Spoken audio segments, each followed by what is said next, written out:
ಅರಣ್ಯ ಹಕ್ಕು ಕಾಯ್ದೆಯಡಿಯಲ್ಲಿ ಕಾನೂನಿಗೆ ವ್ಯತಿರಿಕ್ತವಾಗಿ ಇಡೀ ಜಿಲ್ಲೆಯಲ್ಲಿ 3,500ಕ್ಕಿಂತ ಹೆಚ್ಚಿನ ಅರಣ್ಯವಾಸಿ ಕುಟುಂಬಗಳಿಗೆ ಒಕ್ಕಲೆಬ್ಬಿಸುವ ಪ್ರಕ್ರಿಯೆ ಪ್ರಾಧಿಕಾರದಿಂದ ನೋಟಿಸ್ ಅನ್ನು ಅರಣ್ಯ ಇಲಾಖೆಯವರು ಕೊಡ್ತಾ ಇದ್ರು. ಅದನ್ನು ಉಗ್ರವಾಗಿ ಪ್ರತಿಭಟನೆ ಮಾಡಲಿಕ್ಕೆ ಇವತ್ತು 5 ತಾಸಿನ ಒಂದು ರಸ್ತಾ ರೋಕ ಇರ್ಬೋದು, ಧರಣಿ ಇರ್ಬೋದು, ವಿವಿಧ ರೀತಿಯ ಹೋರಾಟ ಮಾಡಿದ ನಂತರ ಕೊನೆಗೆ ನಮ್ಮ ಧ್ವನಿಗೆ ಹೋಗ್ಬಿಟ್ಟು ಇವತ್ತು ಮುಖ್ಯ ಅರಣ್ಯ ಸಂರಕ್ಷಾಧಿಕಾರಿಗಳು ಇವತ್ತು ಬಂದು ನಮ್ಮ ಮನವಿಯನ್ನು ತೆಗೆದುಕೊಂಡಿದ್ದಾರೆ.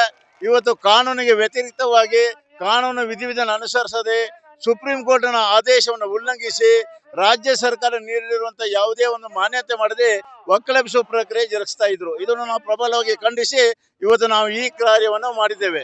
ನಮ್ಮ ಬೇಡಿಕೆ ಇಷ್ಟೇ, ಈ ಒಂದು ಒಕ್ಕಲೆಬ್ಬಿಸುವ ಪ್ರಕ್ರಿಯೆಗೆ ಸಂಪೂರ್ಣವಾಗಿ ಸ್ಥಗಿತಗೊಳಿಸಬೇಕು ಮತ್ತು ಅದಕ್ಕೆ ಸಂಬಂಧಪಟ್ಟಂತೆ ನಮಗೆ ಆದೇಶವನ್ನು ಕೊಡಬೇಕಂತ ಹೇಳಿ ನಾವು ಈ ಹೋರಾಟವನ್ನು ಇವತ್ತು ಬೃಹತ್ ಪ್ರಮಾಣದ ಒಂದು ಐತಿಹಾಸಿಕ ಹೋರಾಟವನ್ನು ಇವತ್ತು ನಾವು ಸಿರ್ಸಿಯಲ್ಲಿ CCF ಆಫೀಸಿನ ಎದುರುಗಡೆ ನಾವು ಮಾಡಿದ್ವಿ ಅಂತ ಹೇಳಿಕ್ಕೆ ಬಯಸ್ತಾ ಇದ್ದೇನೆ.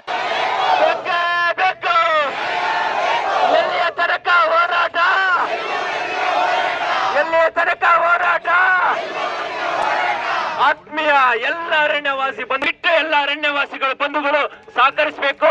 ಎಲ್ಲರೂ ಕೂತಲ್ಲೇ ಕೂತ್ಕೋಬೇಕಾದ ಬೇಕೇ ಬೇಕು, ಬೇಕೇ ಬೇಕು. ಎಲ್ಲಿಯ ತನಕ ಹೋರಾಟ, ಎಲ್ಲಿಯ ತನಕ ಹೋರಾಟ ಬರಲೇಬೇಕು.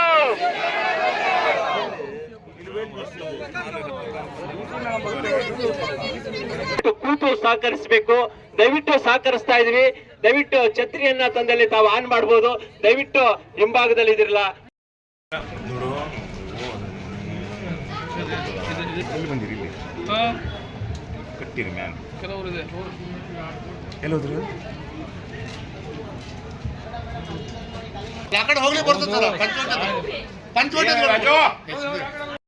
ಆಡಳಿತ ಮೇಡಮ್, ಇದು ಇಷ್ಟೆಲ್ಲ ಆಡಳಿತ ಇರಬಾರ್ದು. ಬೇಜಾರಾಗ್ತದೆ. ಅಧಿಕಾರಿಗಳೇ ತಪ್ಪು ಮಾಡುವ ರೀತಿಯಲ್ಲಿದ್ದಾರೆ.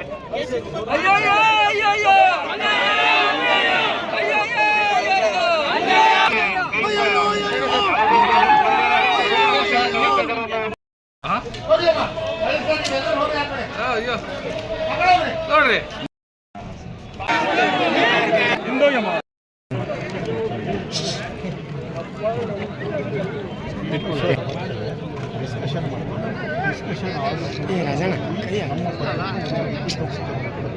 ನಮ್ಮ ಪಾಯಿಂಟ್ ಆಫ್ ವ್ಯೂ